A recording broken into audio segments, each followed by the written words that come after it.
Rabbi Charles and I were talking before you came on about which parashat we would be doing. Does it start with chapter 6? Yes. Oh, good. That's the one I read. Parshat Tzav. Yeah. Okay, we're on. Okay. Good afternoon, everybody. Hello. Glad to have you with us to study a little bit of Torah this afternoon. We're going to be looking at one of the parshiot in the book of Vayikra, the book of Leviticus. The name of the parsha that we're going to be studying is Parshat Tzav. Before we go to Parshat Tzav, just a little bit about the book of Leviticus. The Hebrew name for the book of Leviticus is Vayikra. Vayikra literally means he called, which is the first word in the first chapter of the book of Leviticus. It's also known formally as Torat Kohanim, the instructions for the priests. And I think it's this title more than anything that defines the book of Leviticus as a prescription for the proper worship of the God of Israel. The other name that the book of Leviticus is known by, it's known as the Holiness Code. And whereas the contents of the book of Leviticus are fairly diverse, I think the main theme that you'll find as you read through the entire book of Leviticus is that of holiness. The first 7 chapters actually delineate the major kinds of sacrifices that were undertaken by the Israelites individually and communally. Chapters 8 and 10 record the emergence of a sacred kind of worship in ancient Israel, as well as it describes the initiation of the Aaronite priesthood. Now, Aaron was the first priest, the first high priest of Israel. And it delineates the priest's function on the sanctuary altar and what they were to do on the altar in the sanctuary. There's the book of Leviticus also introduces the laws of kashrut, the dietary laws, which are again picked up in the book of Deuteronomy. The subject of purity is found in the book of Leviticus, specifying procedures for getting rid of impurity and the susceptibility to the danger of impurity. There's also a section in the book of Leviticus specifically about Yom Kippur, which was aimed at the periodic cleansing of the sanctuary and the Israelite people. Perhaps the best known part of Leviticus, excuse me, is chapter 19, which resonates with the 10 Commandments, combining both the ritual and ethical teachings. It's here in the book of Leviticus that we learn and we read, love your neighbor as yourself, or love your fellow human being as yourself. Chapters 20 to 22 contain more about the Israelite family and ordain specific duties for the priesthood. Chapter 23 talks about some of the festivals that are considered to be holy, and the rest of the book is what I called before the holiness code. So the book of Leviticus really deals with the central theme of worship and the notion of being holy, Um, the Israelites are united by a common destiny, by a holy way of life that's commanded by God. And later on in the book of Leviticus, the Israelites are granted the promised land as an eternal abode or an eternal estate on the condition that they follow the laws of God. And that's really the central section of what Leviticus is all about. So what I thought I would do in Parshat Tzav is talk about a couple of the verses of Parshat Tzav and not only talk about them as they might have meant back then, but how we might relate them to our lives today. Just one other note, and that is, as I said, this is Parashat Tzav. This is the parsha that we read this coming Shabbat. This coming Shabbat is also known as Shabbat Hagadol. Shabbat Hagadol is the immediate Shabbat that precedes Pesach, that precedes the festival of Passover. It was considered the great Shabbat, and one of the reasons it was considered the great Shabbat was because this was the time that the Israelites made a pilgrimage every year to Jerusalem to perform a sacrifice at the Mishkan, at the temple. There were a couple of times during the year that they made pilgrimages, but the main pilgrimage that they made during the year was the pilgrimage at Passover, and the Shabbat that they spent in Jerusalem was known as Shabbat Hagadol, as the great Shabbat, or the great Sabbath.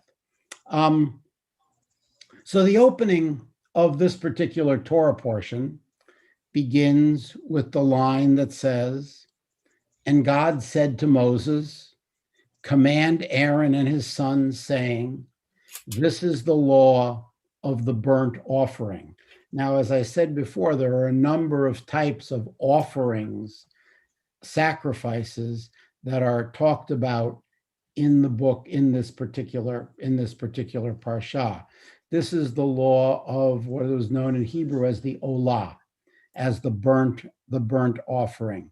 The language in the very beginning of this parsha is a little strange, because usually the Torah writes something like, "And God said to Moses," or "say unto," or "speak unto," but rarely in the Torah does it ever say command. So why is the word command here? Because it says command Aaron. Why in this particular location does God say to Moses, Tzav, command Aaron and his sons? So to try to answer this question, the famous commentator Rashi offers the following explanation. He says that Tzav, command, is known as, in Hebrew, Lashon Zeruz. It's a language of shaking up. It's a language of pushing. It's a language of sort of giving an extra nudge. And Rashi goes on to say that whenever there's a mitzvah, a commandment that involves people spending money, as we have right here, there needs to be an extra push because it costs money to give a sacrifice. People have to go and pay to buy the animal. And then people need an extra push to make sure that the job gets done. To be observant, to follow commandments. When it doesn't cost you anything financially, says Rashi, or it doesn't cost you anything time-wise or materially or through a commitment, then that mitzvah, that commandment is easy. Anyone can do it. What's the big deal? But what happens when you have to do something, the right thing, when it costs you something, when it costs money or it costs time? Suddenly people, at least according to Rashi, react slower. They don't always do it. They don't move with any great speed. They need a shake of the arm. They need to be pushed along. They need, Rashi says, tzav, command. It's not an academic issue. And what I mean by that is, let me give you a couple of practical considerations. In the last number of years, the cost of a mezuzah has risen dramatically. You all know what a mezuzah is. A mezuzah, what I mean by a mezuzah is not the casing that you see on the doorway. There are some places in Israel where they had stone gates in which a niche was carved into the stone and a parchment was placed inside. It's the parchment inside the casing that's the mezuzah. The parchment is written by someone known as a sofer. Very much like the Torah is written on parchment with a quill. It's a pretty painstaking and exacting task. And like all things in modernity, it's a handcrafted specialty. It's not a machine production, and therefore it's expensive. Parchments, in Hebrew, they're called klafim, can go anywhere from $20 to $500, depending on the quality of the workmanship that's put into creating the parchment. Every door in your home, except the bathrooms and closets, are supposed to have a mezuzah on it. Interestingly enough, in the era of, say, people like my grandparents, when homes were, by our standards, relatively inexpensive, and then again, their incomes were rather small, nobody who could afford a home ever raised the issue and said, my God, it's so expensive to put a mezuzah on every door. People back then just did it automatically. It was a given. People today need a major push. What's ironic, it seems to me, is that people will buy a home for $400,000, which is not considered especially large or grand. They'll furnish it. They'll perhaps no more sparsely than at the beginning. Others will put more in up front, but they'll complain, my God, I have to spend $150 or $200 on mezuzahs. A $250,000 or $350,000 mortgage, that's affordable, but $200 for a mezuzah is outrageous. Wow. So I get the question oftentimes, Rabbi, do we absolutely have to have them? Isn't it enough to put just one on the front door, or maybe two, one on the front and one on the back door? Tzav, God said to Moses, people need a push when they've got to part with a few of their dollars. Let me give you another example of what I'm talking about. The holiday of Passover is coming next week. Probably one of the more expensive observances that we have. It's expensive. Not only back then, but it's expensive in our time. To do Passover correctly involves major scheduling. For example, on which day you're going to do it. Are you going to do a first Seder and a second Seder, or are you just going to do one Seder? So it takes effort, it takes planning, it takes work. It's expensive. It's not that Passover food is that expensive. as much as you are starting from scratch. It's like that the time of year when you have to refurbish all at once all your staples in the pantry, there's no week to week carryover. That's why it seems so much more expensive when you have to go and buy all kosher for Passover food. Also, I discovered that over the years, it isn't all that important to buy chocolate covered raspberry macaroon twists on the premise that you're going to wake up on a Wednesday at 3 o'clock in the morning and have a craving for one and say, I don't have it. My God, it's Passover. I won't be able to eat anything I want, so I better buy it. So if you start buying all of those specialty things in great volume, that you end up having a lot of stuff for Passover and just as many boxes that you would during the rest of the week, it can be really expensive, but it doesn't have to. But that's not the real point.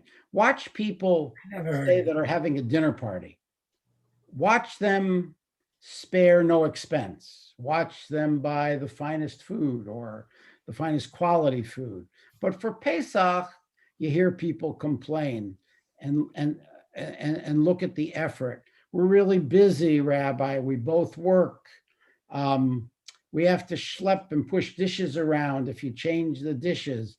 I'm always amazed by people at eulogy preparation meetings who wanting to sort of tell me about the piety of their parents. They let me know that they even moved all of their dishes at Passover. You know, that can be a pretty big deal. That was a time, there was a time that everybody did it. It was normal. It was part of the rhythm of life. It was kind of part of the rhythm of Jewish life. We know that Passover can be one of the most exciting and joyous times of Jews for all the year. We know that people who observe very little today still remember fondly and nostalgically how great Passover was when they were growing up. And what made it great, though, what made it so much fun was all of the work. It was all of the preparation. The fact that the house was changed around, the fact that the dishes were put away and others were taken out, something new, something special was happening. A lot of guests were invited to come to the Seder. Part of it was Jewish spring cleaning. Part of it was a recognition that winter was over and spring was coming. Part of it was all of the rituals and the beauty of the Passover Seder, where again, whether you did it once or twice, and part of it was just dollars and cents. The fact that the best tablecloth was being used, the silverware was taken out, special and different dishes were used. All of that made it not like every other day. It was something special. It was something unique. If you think about it, a lot of restaurants, I mean, if you look in some of the ads for restaurants, you'll see that every restaurant in the world, they're not kosher restaurants. They're just plain restaurants. A lot of restaurants have traditional Passover dinners that they invite people to come and be part of and partake in. So if it is the slightest amount of matzah, macaroon and brisket and wine, is that satisfactory for Jews today? Tzav, command the people, gives people a push in spite of themselves to do the right thing. Listen to people. Listen to all those who like to be invited to a Seder, like to participate in a Seder, but don't necessarily like to put in all the work or all the effort or all the money that's involved in a Seder. That's what this command Tzav is all about. So that's where it needs to be Tzav. It needs to be command. That's why it doesn't just say unto the people. You know, if you think about it, people will pay $200 or $300 for a great seat at a rock concert, but they'll complain if they have to pay dues to a synagogue that cost whatever it costs to be able to go all year. So Moses was told, Sav, command Aaron and the people of Israel to be able to make sure that this was done and this was taken care of for that particular time. So that's why it doesn't just say, it says command. There's another verse in this particular parsha, which deals with the burnt offering. It's if you happen to have a Bible and you're looking at it, it's chapter 6, verse 2, which says, "This is the ritual of the burnt offering. The burnt offering itself shall remain where it is burned upon the altar all night until the morning, while the fire on the altar is kept going on it or within it." So, in other words, you were supposed to, even after the offering was burnt up, even if after all of it was completed or there was nothing left but ash, the fire on the altar was still to be kept going on it or within it. And if you think about that for a moment and you relate that to one's life today, in everybody's life, I think, at some time or other, we have an inner fire that goes out. It's then later burst into flames by an encounter of some kind, often with another human being. We should all be thankful for those people who rekindle the inner spirit. That's actually a quote from Albert Schweitzer. In the world of animal sacrifice, as described in the early chapters of the book of Leviticus, it's been noted many times that it's pretty alien to our modern temperament. The rituals that accompany the slaughter of animals and the carving out of various organs and the preparations of skins and the burning of all or part of the carcass, sometimes with and sometimes without consumption on the part of the priest or the worshiper, talk about a time period that's far removed from our own sensibility.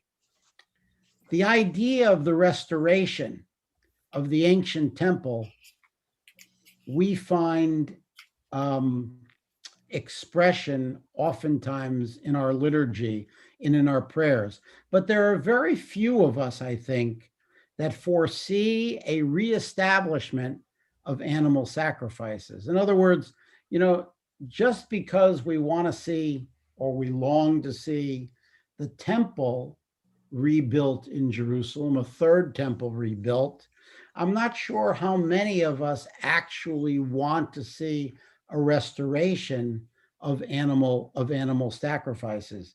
Even if you look at Rabbi Abraham Isaac Kook, who was the first rabbi of Palestine, the first chief rabbi of Palestine, he suggested that should there be a third temple, the only sacrifices that would be offered would be those of grain.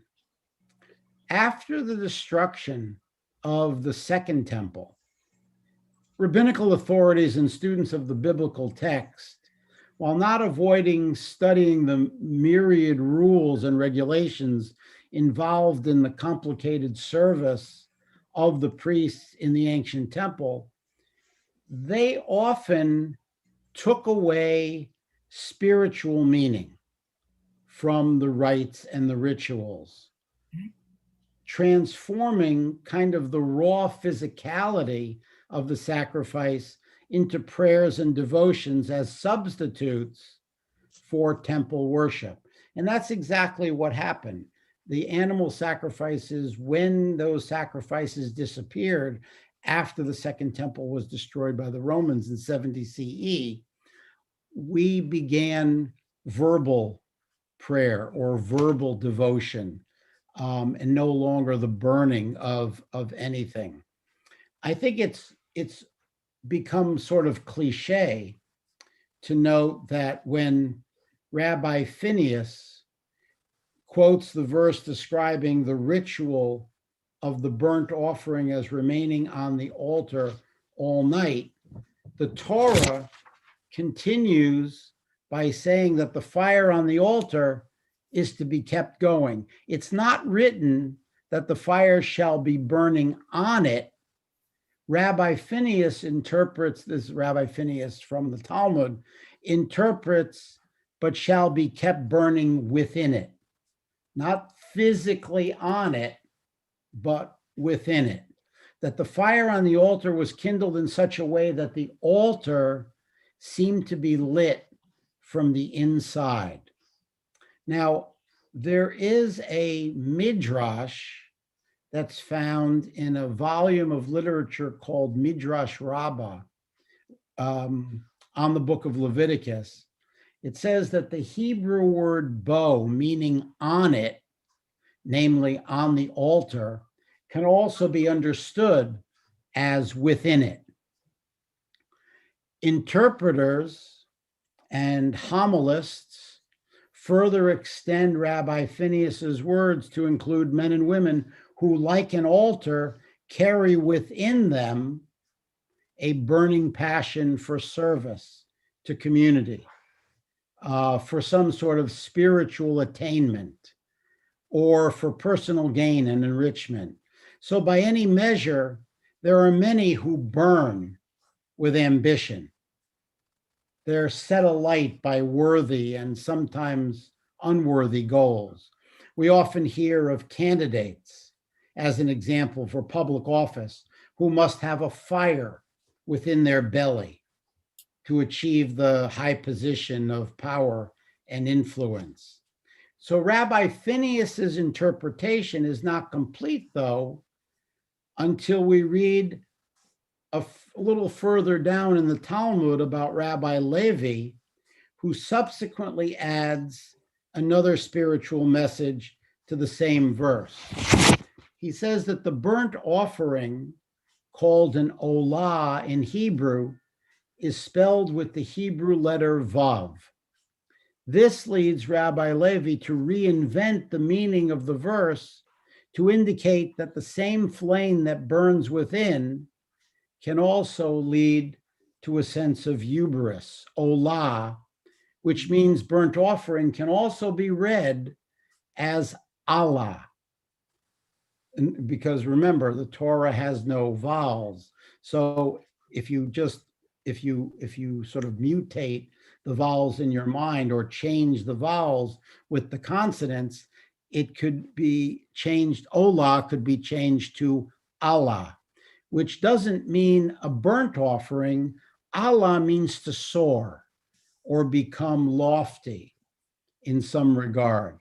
And Rabbi Levi says, quoting the verse, this is the law regarding a person striving to be high and fulfilled with pride and sort of self-aggrandizement.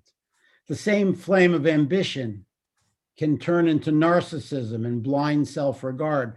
And eventually, suggests Rabbi Levi, that person's ambition will go up in smoke, sort of an empty gesture on the altar of life. So he takes this word olah, which just in simple translation means a burnt offering, changing the vowels to Allah, and sort of brings it to a sense of the person soaring in some way and becoming a narcissist. And there are lots of examples of students studying the sacrificial laws and their rites and their rituals who take away spiritual messages and lessons from these kind of arcane statutes. And in doing so, they've kept the flames of the altar, now long gone, alive in a new and meaningful way. And these transformations are acts of kind of great imagination and sort of a bold attempt at recreating a book that was often neglected. And the reason it was often neglected is because the idea of physical sacrifice means very, very little to us nowadays, because of course there are no physical sacrifices. And of course, we care more about animals and take into consideration the rights of animals much more today than we ever did in the past. The great physician and humanitarian theologian Albert Schweitzer points us in another direction. He says, sometimes the fire within us goes out, either as a result of tragedy or depression or a deep wanting which banks the flames of our lives. And then someone comes along and they rekindle our joy and delight in life. And in the same description of this burnt offering, we're told that by morning, the priest had to take the ashes and carefully place them in a certain area outside of the camp. The person who rekindles our lives also may be the one who can take the bitter ashes which broke our spirits and remove them and place them elsewhere, kind of freeing us to live again and rejoin our family and community. And for every human being can be compared to an altar of life upon which we sacrifice our days and nights to the best of our aspirations, illuminating by our work and our friendship, our family and our community. And we also are like living altars of light who can reignite someone else's life. There's something unique about these sacrificial laws when we search beyond the obvious and the explicit by rereading and by reinterpreting this ancient code. We can keep the flame of our ancestors continually alive. And indeed, we'd be fulfilling the mandate expressed in the last verse of the burnt offering section in this week's Torah portion, which says, a perpetual fire shall be kept burning on the altar, it shall never go out. And the way we do that is by a recreation or a reinterpretation of what's found in the actual simple meaning of the text. There's another interpretation that I wanted to give you this afternoon about the fire and the ashes. As I said, the opening verse, and remember, we've only really touched the very beginning of this particular parsha so far. It commands us to maintain the fire on the sacrificial altar, both day and night. We're told that the fire was never to go out. You know, if I can digress for a moment and you think about this, if the fire was never to go out in the Mishkan and they were wandering in the desert and they had to take this portable Mishkan, this portable tabernacle and move it, and the fire couldn't go out, if you can imagine how difficult that might have been to control and to carry a moving fire or moving burning embers, how hard that must have been when they moved from place to place. Remember, they wandered, we're told in the Bible, for 40 years. Of course, it wasn't nearly 40 years as we know years, but can you imagine how difficult it was to take this tabernacle, this tabernacle where sacrifices were made every day, and carry it with you through the desert and still be able to follow the law of never allowing the fire to be extinguished. This idea was pretty important, and the reason we seem to think that the idea of not allowing it to go out is pretty important because it's mentioned several times in the first 6 verses. The burnt offering is to remain on the altar all night until morning, while the fire on the altar is to be kept going on it. That's in Leviticus 6:2. Again, several verses later, the priest is reminded that the fire on the altar shall be kept burning, not to go out. That's in Leviticus 6:5. And then again, at the end of this segment of the Torah, it's emphasized a perpetual fire shall be kept burning on the altar, not to go out. That's in Leviticus 6:6. So you get a sense by the number of times that this is mentioned, that it's not only, it's emphasized that it really couldn't go out. You couldn't allow it to go out. And not only is the priest, or was the priest, responsible for the maintenance of the fire, required to feed the altar with wood every morning, the priest also had the additional responsibility to take away the leftover ashes after having collected them and placed them in a designated ash heap somewhere outside of the camp. The ashes retained some of the purity that was found on the altar.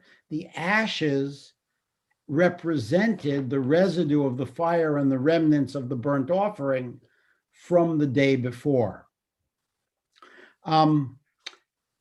The dignity of the priest who tends to the altar, the offering of the flames, is not compromised by his having to remove the charred remains of the wood and the sacrifices, that indeed, like any member of the people of Israel who tends to his household, he too has to clean up and maintain the purity and the pristine quality of the tabernacle, God's sanctuary. So the priest is responsible not just for the fire, but he's also responsible for the ashes. He's responsible for the offerings. He's responsible for the remains of the offerings. He's responsible for the wood, and he's responsible for the dead embers after the wood is burned. So symbolically, if you think about it, the priest was present for an entire cycle from life, which is fire, and death, which are represented by the ashes. The priest was present when a sin offering or an offering of gratitude was presented by an Israelite. He was present for the entire life cycle of the Israelite, personal, collective, including the offerings that were designated for the festivals. And in the morning, the priest removes yesterday's offerings, the spoken prayers, the benedictions, the hopes, the disappointments, the sins, the guilt, the atonement, the despair. He takes out the ashes and he begins anew. But one of the most pressing responsibilities, again, is to never allow the flame of the altar to go out. So in other words, while he's doing all of this, he has all of these responsibilities, he also has to make sure that the fire does not go out.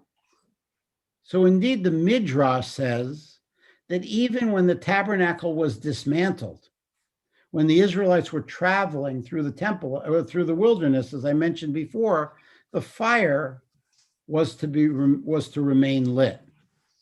And I think that's a powerful lesson for our day. There are lots of negative things that cover the globe in modern times with their deadly presence. The sacrifices that are made daily by, say, our health professionals, by those who serve us when calamity strikes, like the firefighters, the police, all first responders, keep the fires of service going. What is troubling is that for many who work in hospitals, who take care of the sick, who take care of the stricken, the wood from the altar is scant or non-existent. Face masks, protective care, necessary equipment is limited and insufficient oftentimes.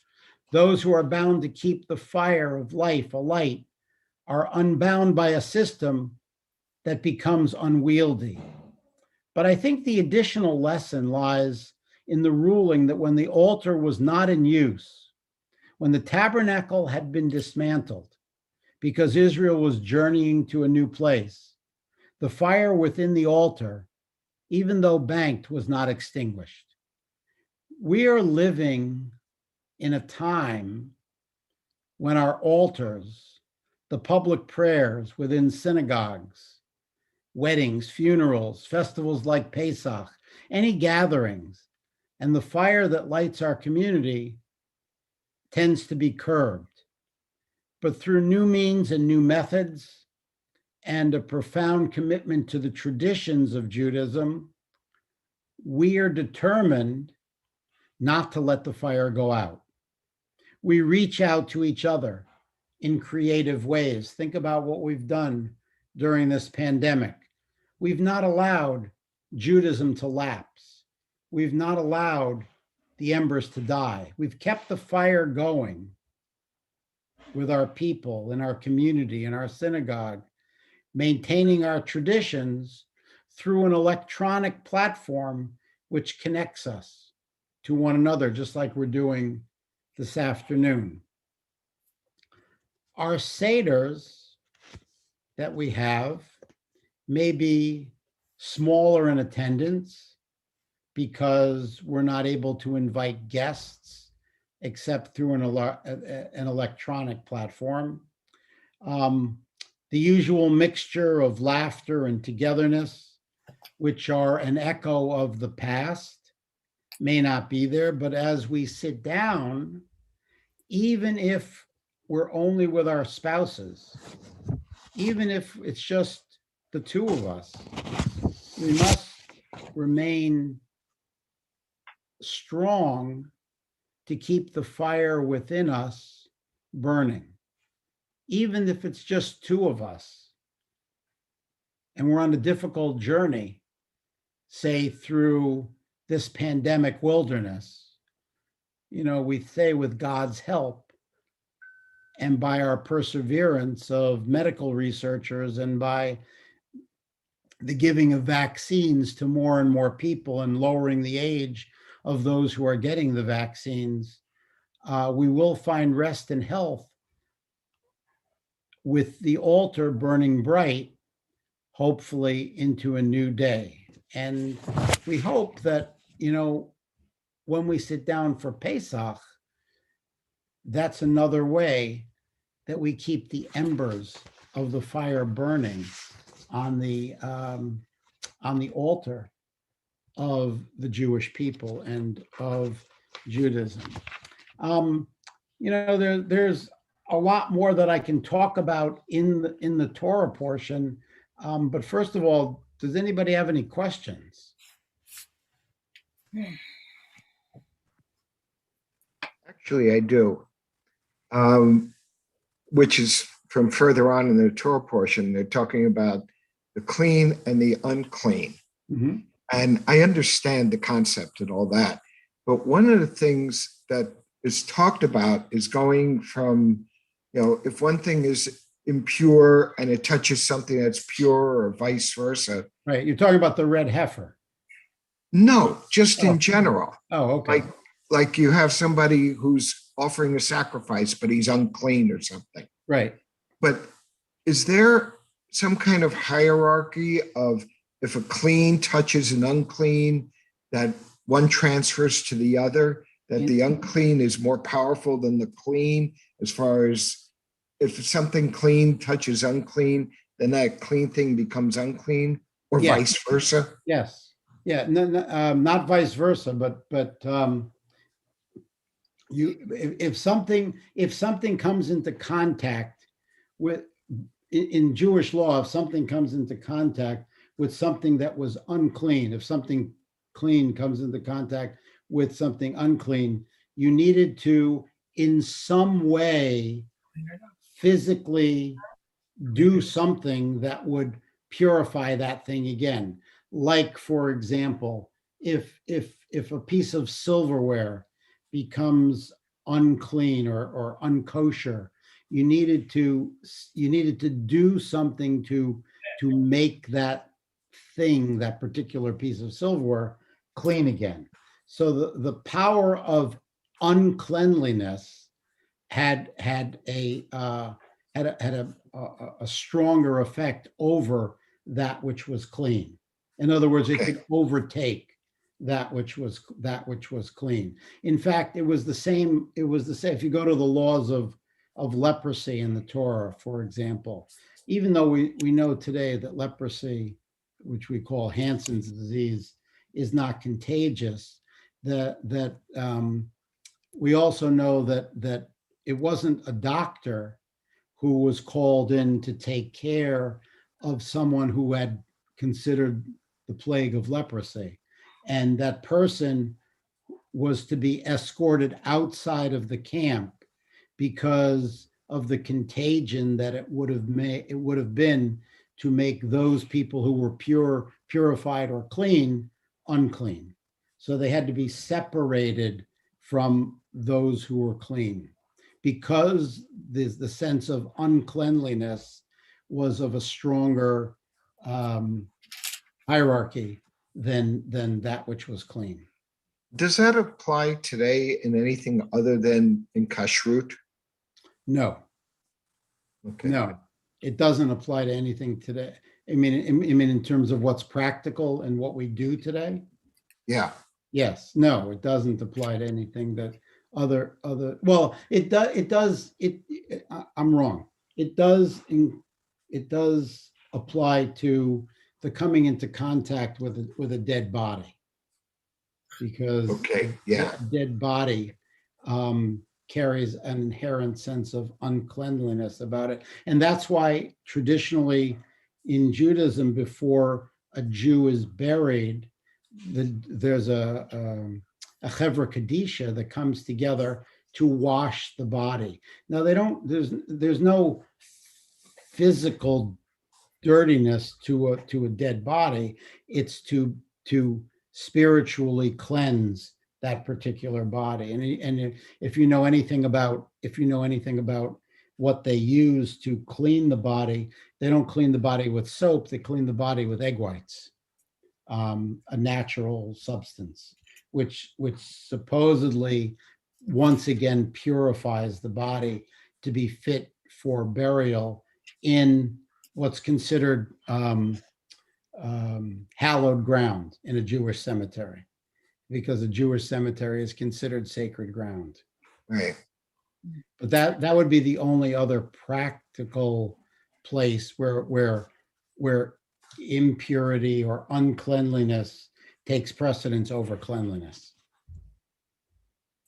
I have a question. Sure. It has to do with the blood. Right?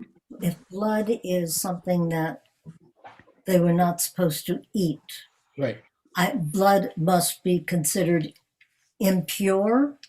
Would that No, blood was considered a life-giving force in ancient times. It was considered a life-giving force, and you're not supposed to ingest this life-giving force of whatever that particular animal was. That's why meat is salted with kosher salt for a period of time to draw out the blood, because we're not permitted to eat that life-giving force of blood. Okay, so what is this then about? In doing the animal sacrifice, they dashed the blood of the offering of well-being, Right. and even against the altar itself. Right. They would take the blood. They would take the blood on their fingers, and you know how you would shake something off of your fingers? Mm-hmm. They would shake it into the fire. But why onto the altar? Well, that's because the fire was on the altar. That's where the fire was. They would take the blood and throw it into But the it fire says against all sides of the Right. altar. of the altar, well, of where the fire was. Yes. In other words, there was an area on the altar Mhm. where the fire was. It was not on the entire altar. It was on one section. But they would take the blood and put it. There'd be a custom of taking it and putting it in the four directions of where the fire was, but not on the entire altar. It wouldn't be on the entire altar itself. Okay, and that's because it's That's life because giving. it's what? You said that blood is life giving. It was life-giving. Right. And so I'm just wondering about the symbolism. The symbolism was that remember when people offered sacrifices in ancient times, okay, they would offer sacrifices for a couple of reasons. One of the reasons they would offer it would be as a certain offering, like, for example, an offering of thanksgiving or an offering of apology or a sin offering or a guilt offering. That'd be one. The other reason for the offering was the meat of the sacrifice was what fed the priests. Remember, the priests didn't work; they were in the service of God. So the only way that they were supported was by what people brought. So part of the sacrifice was to feed the priests. And so they would take the blood, they would extract the blood, throw it into the fire to get rid of it. And the priests would then, and the meat would be roasted without the blood, and they would eat the sacrifice so they could live. Mike had a question. You're muted, Mike. Mike, you're mute. Reading one passage where I can't hear you. can you hear me now? Yeah. I remember reading one passage where God smote Aaron's sons for some mistake they Yes. done in the altar. That was a pretty rough penalty. It is. It is. It's called. His sons were Nadab and Abihu. And the Torah states that they came into the Mishkan, they came into the tabernacle. The language that's used in the Torah is they brought strange fire.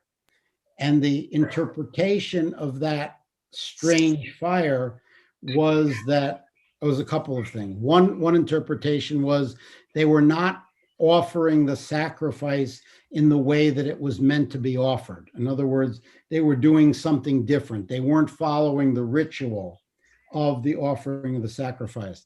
There's another interpretation that says they brought food that wasn't permitted to be used as a sacrifice. That was a second interpretation. There was a third interpretation that says they were trying to usurp Aaron's authority and to try to overtake his authority of being the high priest. So for all of those reasons, there was a flash fire and they disintegrated. Now, the question becomes, yes, it was a pretty horrific penalty. But the question becomes, did they physically disintegrate with the flash fire, or were their souls simply taken by the flash fire? And that's a question that's never been completely answered. All in all, it was still being smitten for that. Yep. They always used to smite people in those days, I guess. Never killed them. It seemed to be a pretty. Every time I read that, I thought, "Wow, that's pretty rough." It is. It was. It was. There's another interpretation. It's not a pleasant interpretation, but I'll tell you one of the other commentaries. And it was a penalty for his participation, for Aaron's participation in the golden calf incident. Now that's not a it's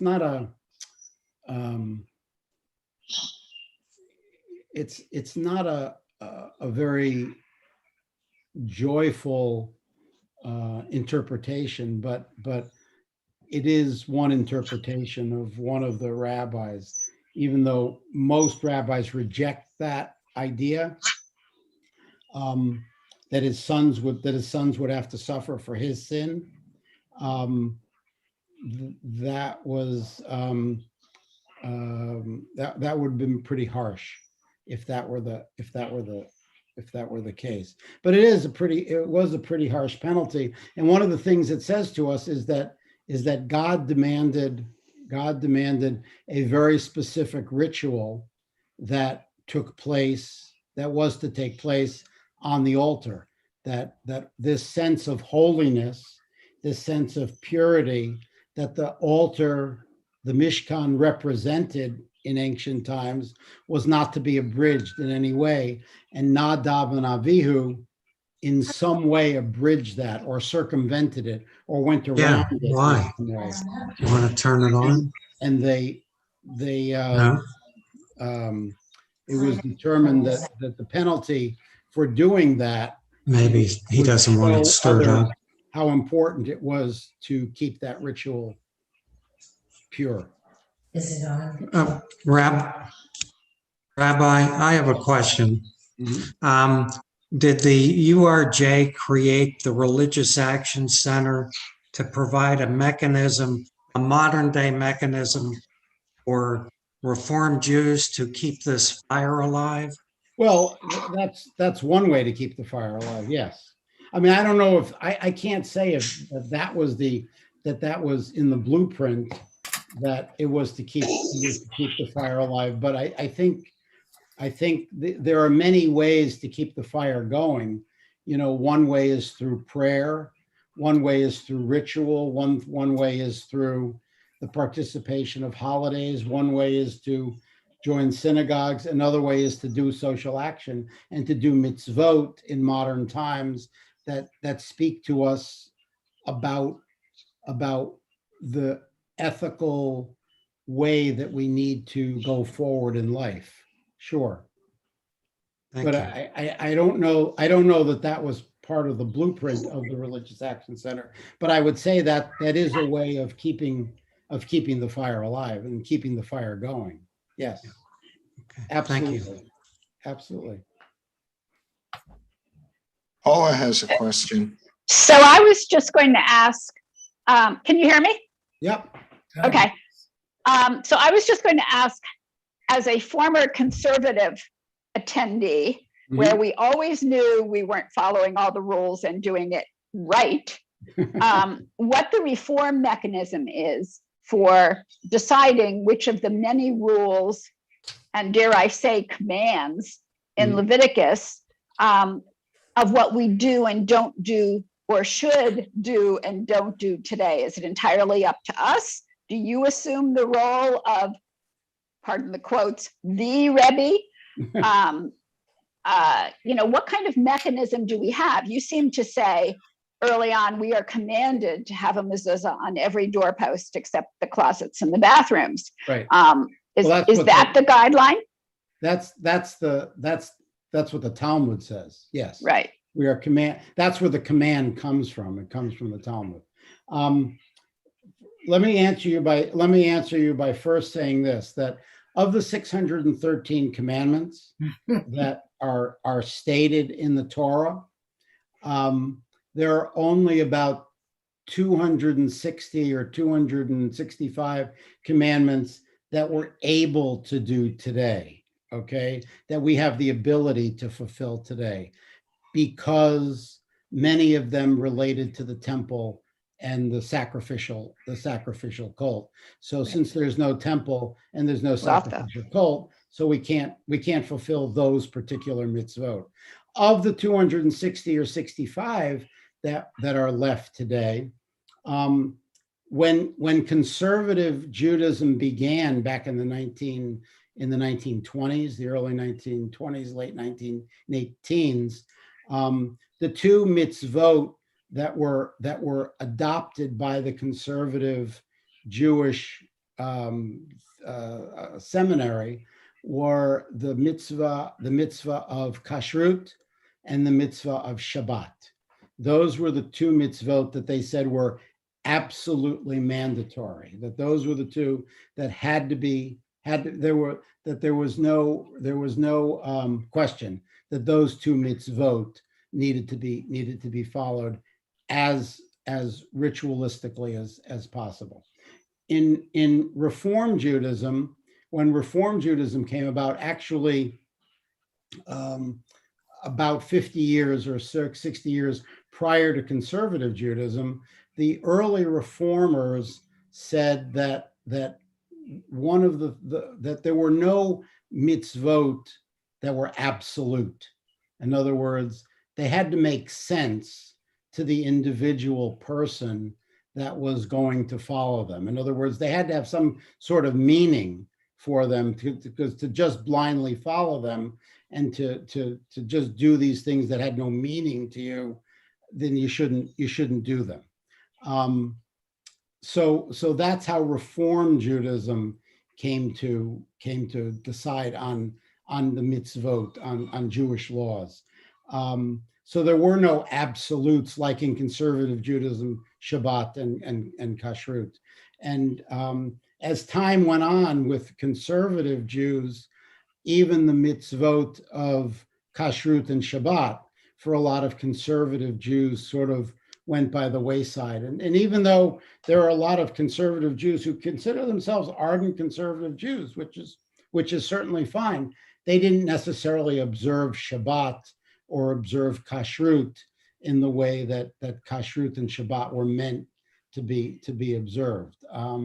They either modified their observance of Shabbat or modified their observance of Kashrut to fit their particular lifestyle. And that's one of the reasons why I've maintained that as conservative Judaism has moved more towards the left and Reform Judaism has moved more towards the right, there's been sort of a lower need for conservative Judaism, where more and more conservative Jews have merged into Reform Judaism.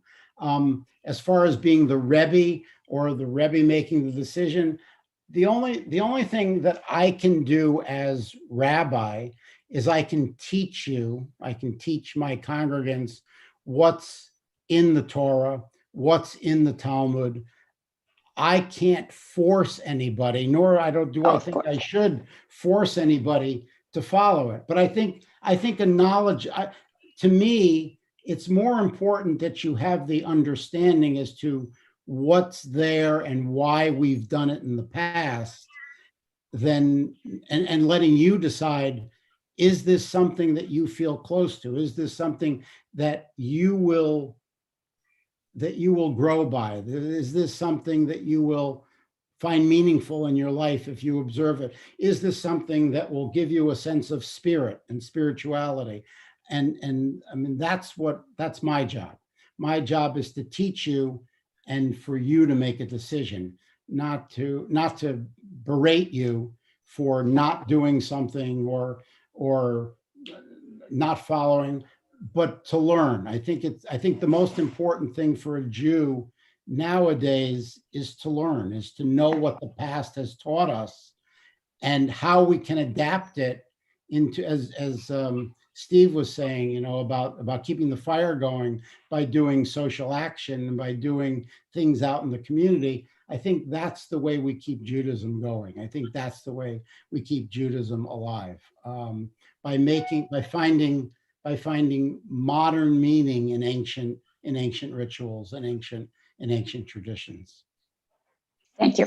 I hope that answers your question. Absolutely. Thank you. Great. Sure.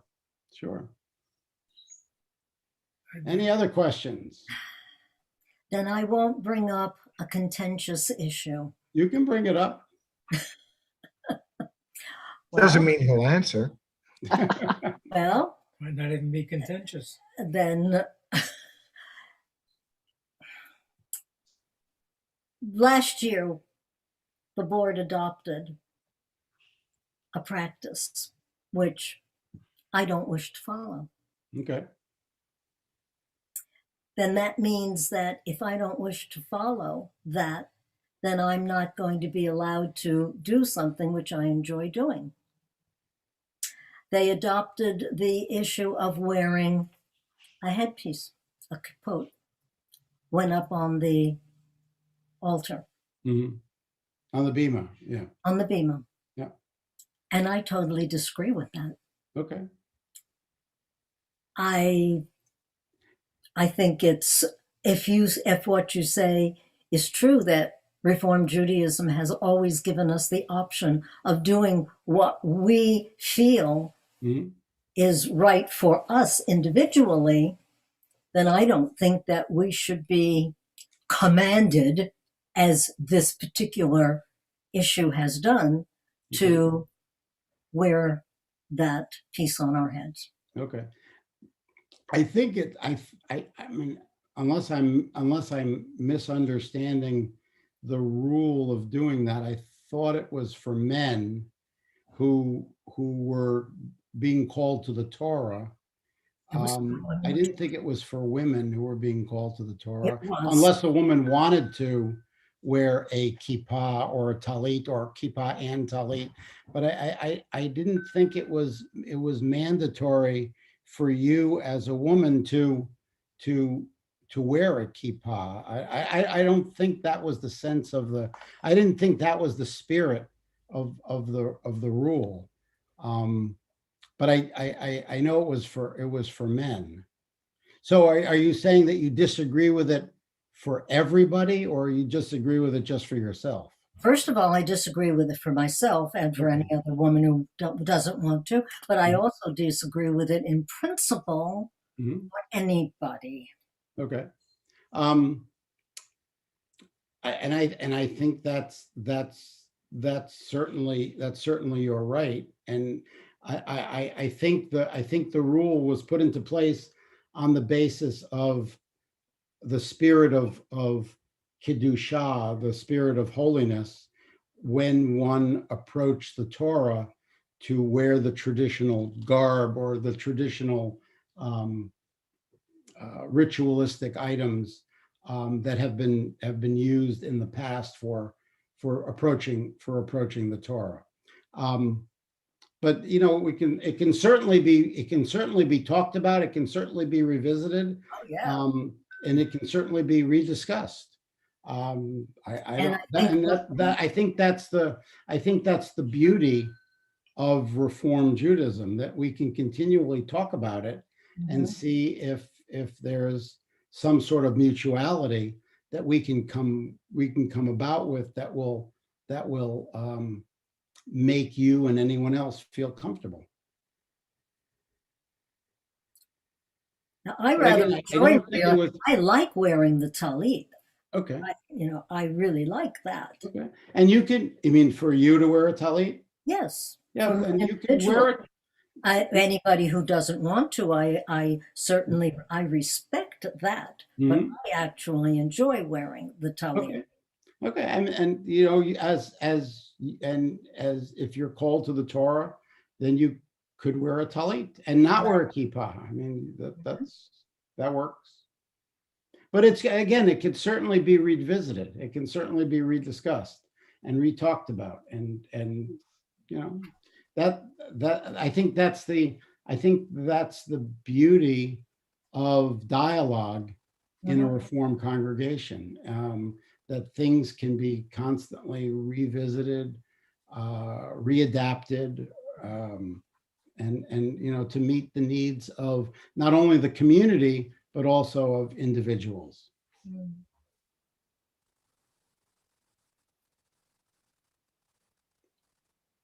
Are you still there? Oh, yes. Oh, okay. So And my What? computer is working better.